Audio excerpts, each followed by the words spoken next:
Tucker Carlson and Prince Harry, face to face, with nowhere to hide. The first minutes were tense, but manageable. Tucker asked about the Netflix project. Harry deflected. Tucker asked about the anniversary silence from the palace. Harry's jaw tightened, but he held. Then Tucker asked about Britain. Not about the royal family, about Britain itself, about the political chaos, about Starmer's government collapsing, about what Harry thought of the country he'd left behind. What Harry said next made Tucker, who'd interviewed Putin, who'd faced down senators, who'd survived decades of controversy, actually pause mid-sentence. And what Harry said after that ended any pretense of civil conversation. This is the interview everyone's going to be talking about. Subscribe now, hit that notification bell, and let's get into what happened. The Tucker Carlson show studio was deliberately minimal. 2 chairs angled toward each other, professional lighting, a backdrop that suggested seriousness without distraction. This was Tucker's preferred format for major interviews. No audience, no interruptions, just conversation that could go wherever it needed to go. Harry arrived with a single handler, unusual for someone of his profile. He entered the studio with controlled posture, shook Tucker's hand firmly, settled into his chair with an expression suggesting he'd already decided this was hostile territory. "Thanks for doing this," Tucker said. "Thanks for having me. I should warn you, I'm not going to be gentle. That's not what this show does. I wouldn't expect you to be."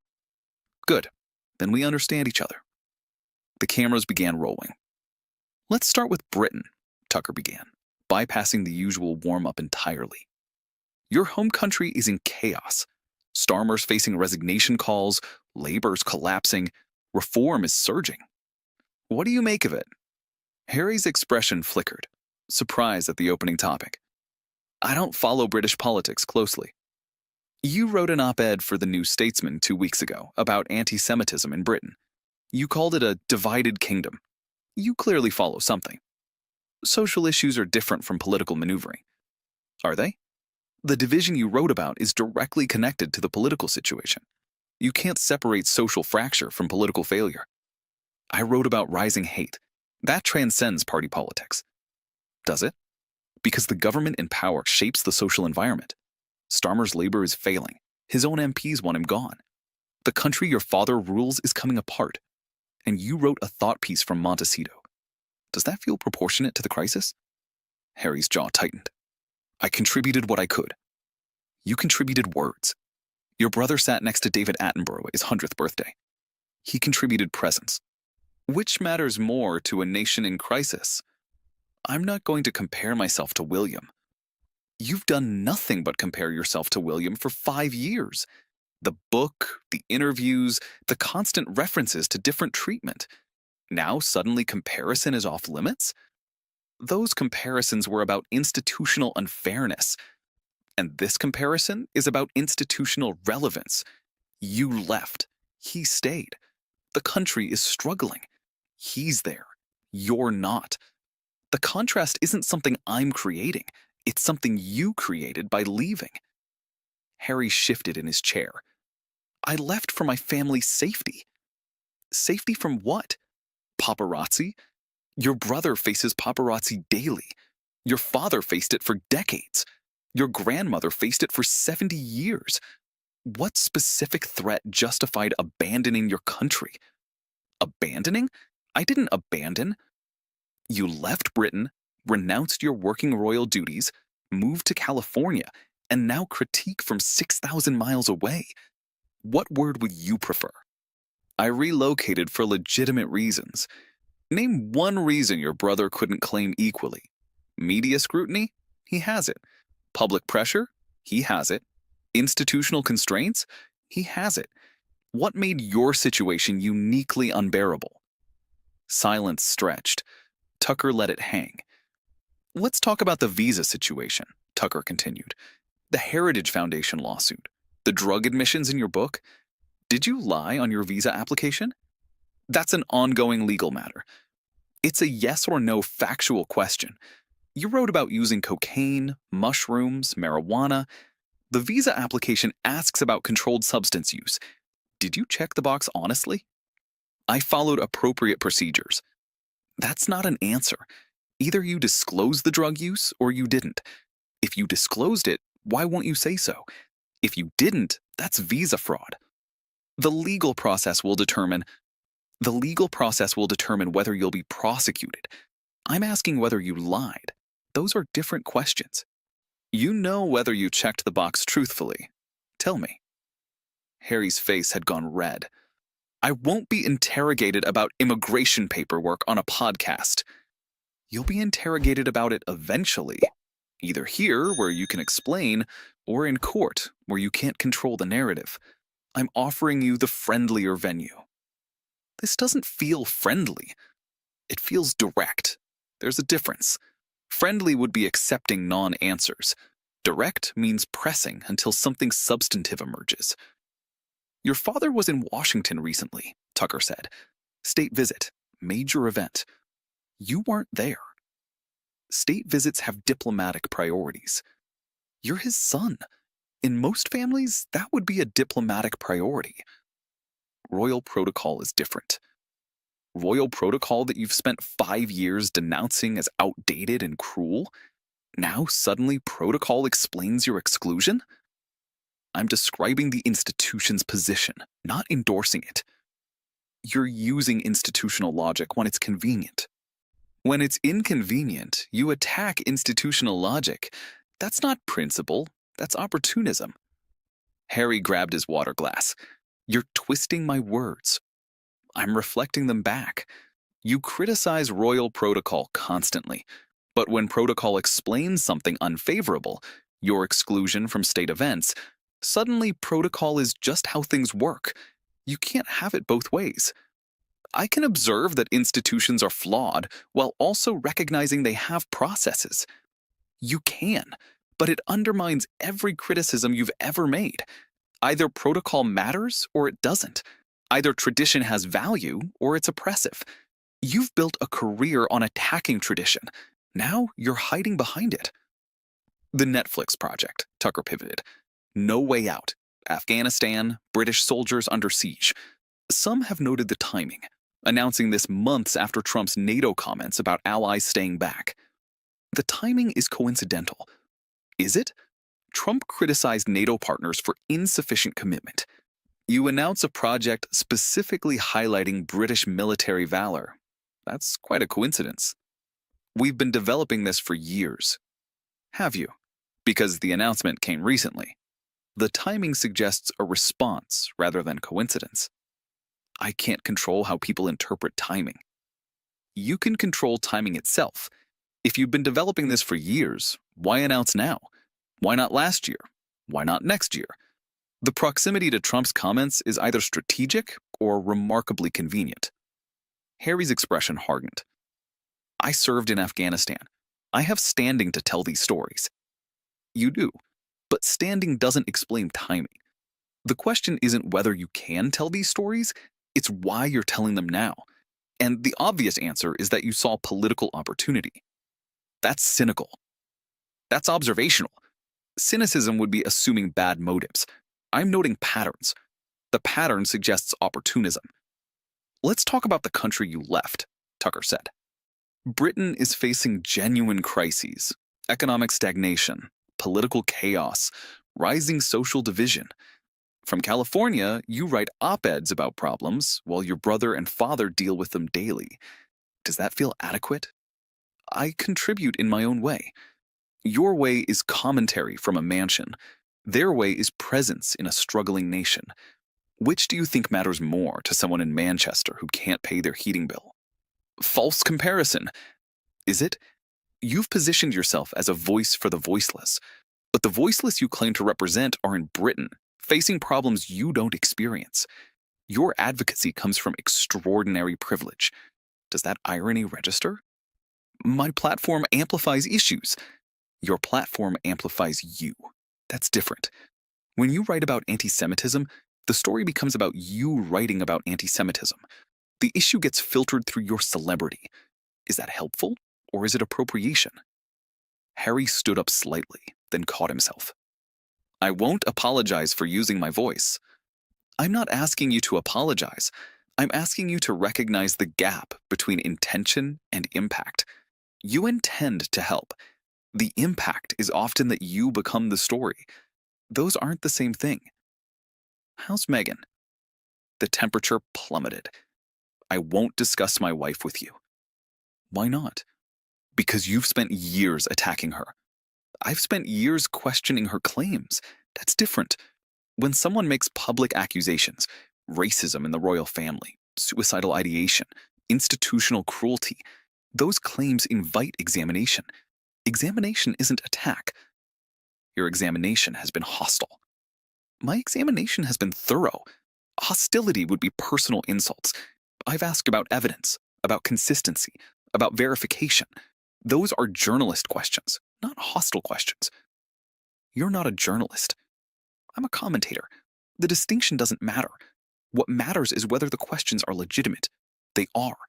You've made claims. Claims deserve scrutiny. Harry's voice dropped dangerously. Some claims are personal. Personal claims made on global television to 50 million viewers? That's not private pain. That's public statement. Public statements get examined. You don't get to choose which parts of your public narrative face questions. The rumors about your marriage, Tucker pressed. Separate schedules, different trajectories, reports of distance. Lies. All of them. From multiple outlets, with sources described as close to you? All lies? The media ecosystem profits from speculation. You've profited from that ecosystem extensively. Netflix, Oprah, book deals. You've used media when it serves you. Now you call it lies when it doesn't? There's a difference between controlled narrative and tabloid speculation. Controlled narrative is just propaganda you approve of. Speculation is journalism you don't. The mechanism is identical.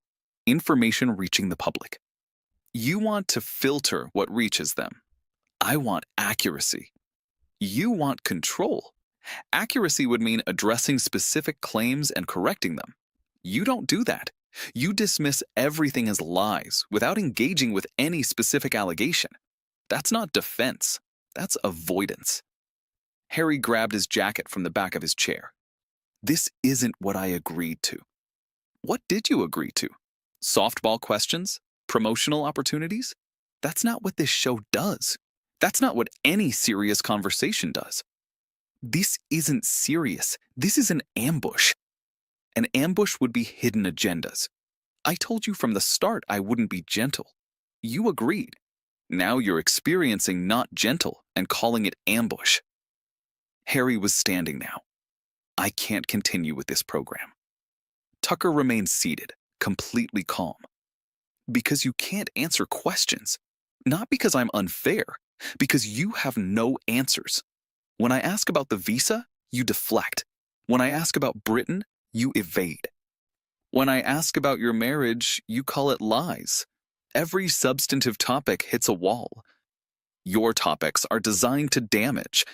My topics are designed to illuminate. Damage happens when illumination reveals things you prefer hidden. That's not my design. That's your exposure. Harry moved toward the door. You're exactly what I expected. Tucker smiled slightly. And you're exactly what I suspected. Someone who wants the platform without the accountability, the microphone without the questions, the public life without the public examination. I came here to discuss my project, and I asked about it. The timing, the motivation, the context. You couldn't answer any of it without deflection. If your project can't survive basic questions, maybe the project isn't as noble as you're presenting. Harry paused at the door. History will show who was right. History judges on evidence. Your evidence is a book with documented inaccuracies, a foundation with unclear accomplishments, a marriage that requires constant defense, and a position on 2 continents where neither fully claims you. That's not vindication material. Harry left. The studio door closed with finality. Tucker turned to face the camera, his expression thoughtful rather than triumphant. That was Prince Harry, Duke of Sussex. He lasted 31 minutes before walking out. I want to be precise about what just happened. He leaned back slightly. I asked about Britain, his home country, currently in crisis. He said he doesn't follow British politics, while having written op-eds about British social issues 2 weeks ago. I asked about the visa situation, a legal matter with clear factual answers. He refused to say whether he lied on his application. I asked about his father's state visit. He blamed protocol while spending 5 years attacking protocol. I asked about his marriage. He called everything lies while addressing nothing specifically. Tucker spread his hands. The pattern is consistent. Every question that requires substantive engagement gets blocked. Every topic that might complicate his narrative gets refused. And when the refusals accumulate, he leaves. Here's what I've observed over the years, Tucker continued.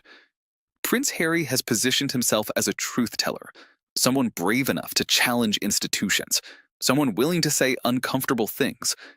But when faced with uncomfortable questions himself, he can't engage. He deflects, he evades, he walks out. He leaned forward. That's not courage. That's performance of courage. Real courage would be sitting through difficult questions and answering them honestly, even when the answers are complicated. Real courage would be admitting uncertainty, acknowledging mistakes, engaging with criticism rather than fleeing from it. Tucker shook his head. What I saw today was someone who's built an entire public identity around victimhood, but can't tolerate being questioned about that victimhood. Someone who's accused institutions of persecution, but experiences basic journalism as persecution. Someone who's left his country, criticized his family, monetized his trauma, and still wants to be treated as a hero for doing so. He looked directly into the camera. Prince Harry, if you're watching, the questions I asked tonight will be asked again, by other interviewers, by courts, by history. You can walk out of my studio. You can't walk out of accountability forever. Eventually, someone gets answers. I just tried to get them first. The footage went live that evening.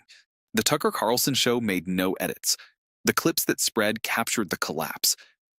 I don't follow British politics closely. You wrote an op-ed about Britain 2 weeks ago. You left Britain, renounced your duties, moved to California, and now critique from 6,000 miles away? What word would you prefer?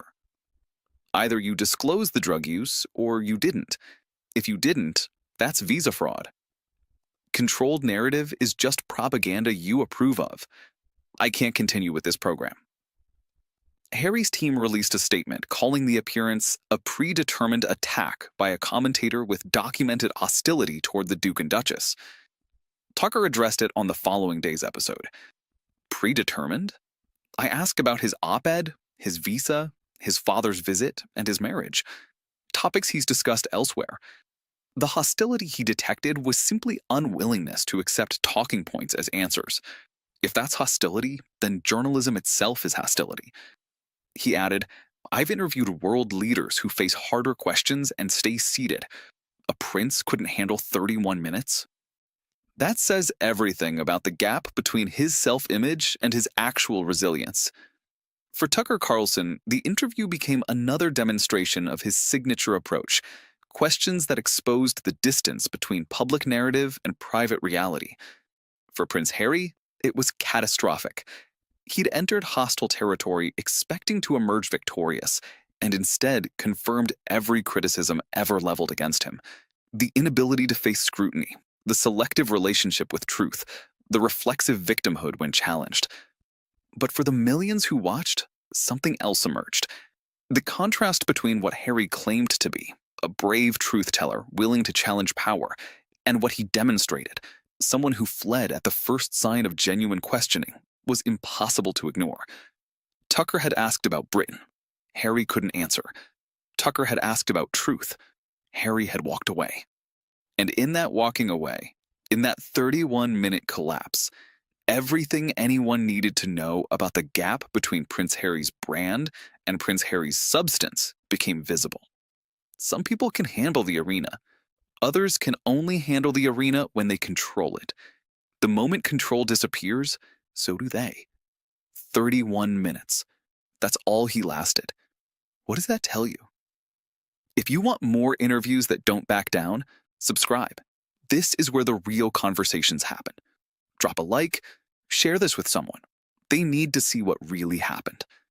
More questions, more truth, more of what everyone else won't ask. Stay with us.